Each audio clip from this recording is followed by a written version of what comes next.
ओडिशा रे दिनकू दिन drop out छात्र छात्री मानकर ड्रप आउट संख्या वृद्धि पाउथुवा बेले वर्तमान ओडिशा सरकार पक्षर चाइल्ड ट्रैकिंग सिस्टम बा चाइल्ड ट्रैकिंग सर्वे माध्यम जो ड्रप आउट पिला मानकर सर्वे करा जाउची एवं सेमानंको किभली मेन स्ट्रीम को अणा जाई परिबो सेथिबाई एई जो सर्वे आरंभ करचंती। तबे आमे अछि वर्तमान गजपति जिला आरुदिगी ब्लॉक छेलागड़ क्लस्टर रे एवं आम निकटर अच्छा जो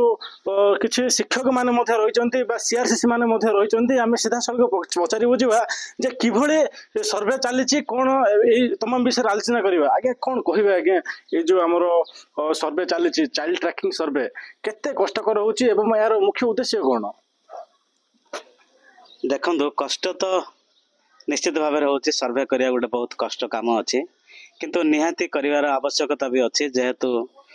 छात्र छात्री को चिन्हट कलापर जमती आमर शिक्षा माने मुख्य स्रोत शिक्षार मुख्य स्रोत केमती सामिल करा से सरकार चेष्टित तो आमे माने भी चेष्टित अच्छु से अनुसार आम सर्वे करके जापर जे पिला केउंठी कौन ड्रप आउट अच्छी। अनिश्चित जहाँकि प्रतिक्रिया नौथे आउ जड़े शिक्षक रही सर ये जो सर्वे चली कौन मान उद्देश्य कौन रही सरकार कौन कहे सर्वे को लेकिन सीटीएस सर्वे मुख्य उद्देश्य है प्रत्येक पिला को ट्रैकिंग करवा 16 ରୁ 18 वर्ष पिला को आम ट्रैकिंग कर तो स्कूलिंग को मान अच्छा ड्रप आउट को मान अच्छा ड्रप आउट हेले से विभिन्न सरकार पदक्षेप भविष्य में ने से एक्सट्रा स्कूल खोलिए कि अन्य विद्यालय जॉइन करेंगे से जमीत हेले आमर प्राथमिक शिक्षा को समाप्त करा पड़ो जोटा कि आमर आरटी कहूँ जे समस्त पिला 6 ରୁ 14 वर्ष पिला समस्त एमती पाठ पढ़े से व्यवस्था सरकार निश्चित करेंगे। ये जो सर्वे माध्यम जो ड्रप आउट पिला को नियंत्रण करा जाई परिबो कि सेमान को मेन स्ट्रीम कोना जाई परिबो कि? हाँ प्रथम ड्रप आउट चिन्हट कलापर कौ मैंने ड्रप आउट रहीगले ताकू भी ट्रैकिंग कराने कहीं जॉइन करना घर घर बोली आम स्कूलिंग कराऊँ आ बापा माँ को मोटिवेट कराऊँ जे पिला को जॉइन करा जाओ। ये जो सर्वे कर पिला मानकर जो ड्रप आउट पिला मानकर जो स्कूलिंग पिला माननको मध्य जो आपण सर्वे कर कौन माने रही माने जो रही पिला मानकर कौन सब डॉक्यूमेंट निया जाउची जो सर्वे प्रोसेस कौन कहबे कि?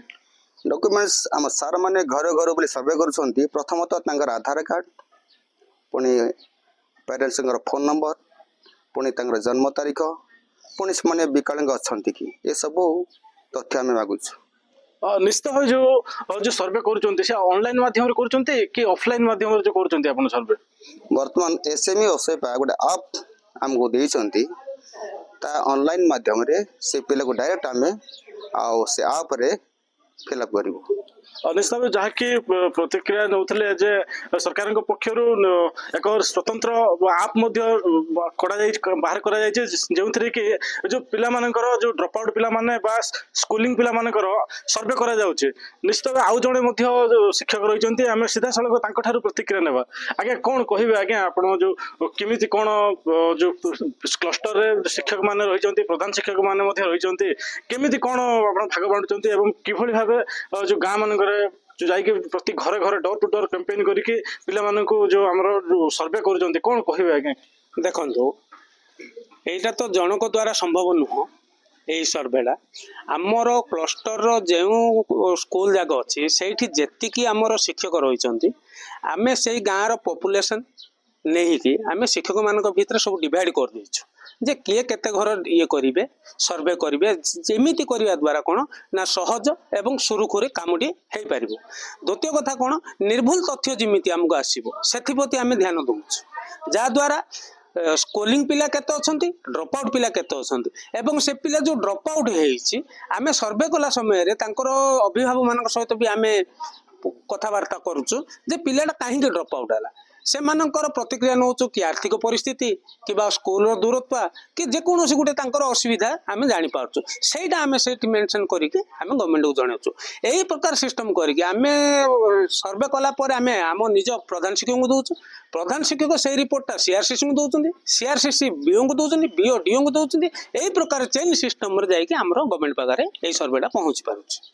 जो यही जो कार्यक्रम ପିଲାମାନେ ଯୋଉ ଡ୍ରପ୍ ଆଉଟ୍ ପିଲାମାନଙ୍କୁ ମେନ୍ ଷ୍ଟ୍ରିମ୍ କୁ ଆଣିବା ପାଇଁ କେତେ ସହଜ ହେଇପାରିବ ସରକାରଙ୍କୁ? ନାଇଁ ଏଇଟା ସେଇଥିପାଇଁ ସରକାରଙ୍କର ଏଇଟା ଗୋଟେ ପଦକ୍ଷେପ ଯୋଉ ପିଲା ଡ୍ରପ୍ ଆଉଟ୍ ରହି ଯାଇଛନ୍ତି ଆଜି ଓଡ଼ିଶାରେ ଯୋଉ ବହୁତ ପିଲା ଡ୍ରପ୍ ଆଉଟ୍ ଲିଷ୍ଟ ଆମର ଦେଖାଉଛି ସେଇ ଏଇ ସିଟିଏସ୍ ସର୍ଭେ ମାଧ୍ୟମରେ ଯେ କେତେ ପିଲା ରହିଲେ ସେମାନଙ୍କୁ କିପରି ମେନ୍ ଷ୍ଟ୍ରିମ୍କୁ ଆଣିପାରିବେ ସରକାର ଏଥିପାଇଁ ସେ ସ୍କୁଲ ଖୋଲିବେ କିମ୍ବା ନିକଟସ୍ଥ ସ୍କୁଲରେ ବୋର୍ଡିଂ ସିଷ୍ଟମ କରିକି ସେମାନଙ୍କୁ ଜଏନ୍ କରିବେ କିମ୍ବା ଓପେନ୍ ସ୍କୁଲରେ ଜଏନ୍ କରିବେ ସେଥିପାଇଁ ଏଇ ପ୍ରକାର କରିକି ସେ ମେନ୍ ଷ୍ଟ୍ରିମ୍କୁ ଆଣିବା ପାଇଁ ଚେଷ୍ଟା ଜାରି ରଖିଛନ୍ତି। ଦେଖୁଛ ଏଇ ଯୋଉ କାର୍ଯ୍ୟକ୍ରମଟା କେବେ ଆରମ୍ଭ ହବ ଏବଂ କେବେ ଶେଷ ଏବଂ ଯୋଉ ଏଇ ଯୋଉ କାର୍ଯ୍ୟକ୍ରମଟା ପୂର୍ବରୁ କେବେ ଆମର ଆରମ୍ଭ ହୋଇଥିଲା ଆମ ଓଡ଼ିଶାରେ? এইটা আমার থরে সিটিএস হয়েছিল মাত্র 2016 তারপরে বন্ধ লা সিটিএস এই 2016 ঠু 2025 ভিতরে আমার ড্রপ আউট সংখ্যা বড়িগলে পুଣି ସେ ଡ୍ରପ୍ ଆଉଟ୍ ସଂଖ୍ୟା କ'ଣ ଆମର ଗ୍ରାଉଣ୍ଡ ଲେଭେଲରେ ଆଉ କିଛି ସମାଧାନ ହେଇପାରିଲାନି। ଶେଷରେ ସରକାର ପଦକ୍ଷେପ ନେଲେ ଯେ କେମିତି ଏଇ ଡ୍ରପ୍ ଆଉଟ୍ ସଂଖ୍ୟାଟାକୁ ଚିହ୍ନଟ କଲେ ଆମେ ମେନ୍ ଷ୍ଟ୍ରିମ୍ ସେମାନଙ୍କୁ ଭରି କରିବା। 2016 ପୁଣି ଏପ୍ରିଲ 1 ତାରିଖରୁ ଏଇ ସିଟିଏସ୍ ସର୍ଭେ କାମ ଆରମ୍ଭ କରିକି ଆମକୁ ଏପ୍ରିଲ 6 ଭିତରେ ୟାର କାମ ସାରିବା ପାଇଁ ଡେଡଲାଇନ୍ ଦେଇଛନ୍ତି ସରକାର। ନିଶ୍ଚିତ ଭାବେ ଯାହାକି ପ୍ରତିକ୍ରିୟା ମଧ୍ୟ ନେଉଥିଲେ ଯେ 2016 ମସିହାରେ ଏଇ ଯୋଉ ଚାଇଲ୍ଡ ଟ୍ରାକିଂ ସର୍ଭେ ଆରମ୍ଭ ହୋଇଥିଲା ଏବଂ 2016 ପରଠାରୁ ବର୍ତ୍ତମାନ ଡ୍ରପ୍ ଆଉଟ୍ ପିଲାମାନଙ୍କର ଡ୍ରପ୍ ଆଉଟ୍ ସଂଖ୍ୟା ମଧ୍ୟ ବୃଦ୍ଧି ପାଇବାରେ ଲାଗିଛି। ତେବେ ତାହାକୁ କଣ୍ଟ୍ରୋଲ କରିବା ପାଇଁ ବା ତାହାକୁ ନିୟନ୍ତ୍ରଣ କରିବା ପାଇଁ ଓଡ଼ିଶା ସରକାରଙ୍କ ପକ୍ଷରୁ ଚାଇଲ୍ଡ ଟ୍ରାକିଂ ସିଷ୍ଟମ ମାଧ୍ୟମରେ ପ୍ରତି ଡୋର୍ ଟୁ ଡୋର୍ ଶିକ୍ଷକ ମାନେ ସିଆର୍ସିସି କ୍ଲଷ୍ଟର ତରଫରୁ ସିଆର୍ସି ମାନଙ୍କ ତତ୍ତ୍ୱାବଧାନରେ ପ୍ରଧାନ ଶିକ୍ଷକ ମାନେ ଡୋର୍ ଟୁ ଡୋର୍ କ୍ୟାମ୍ପେନ୍ କରନ୍ତି ଏବଂ ଯୋଉ ରହିଛି ଡ୍ରପ୍ ଆଉଟ୍ ପିଲାମାନଙ୍କୁ ଚିହ୍ନଟ କରନ୍ତି ଏବଂ ସେମାନଙ୍କୁ କିଭଳି ମେନ୍ ଷ୍ଟ୍ରିମ୍କୁ ଅଣାଯାଇପାରିବ ତାହାର ମଧ୍ୟ ବ୍ଲୁ ପ୍ରିଣ୍ଟ ପ୍ରସ୍ତୁତ କରୁଛନ୍ତି ରାଜ୍ୟ ସରକାର। ତେବେ ଏହା କେତେ ଜଲ୍ଦି କାର୍ଯ୍ୟକାରୀ ହେଇପାରିବ ତାହା ହିଁ ସମସ୍ତଙ୍କର ନଜର। ଗଜପତି ଜିଲ୍ଲା ଆରୁଦେବୀ ବ୍ଲକ ଛେଲାଗଡ଼ ଗ୍ରାମରୁ ତ୍ରିପତି ବିଷୟରତ୍ନ ରିପୋର୍ଟର ଷ୍ଟୁଡିଓ।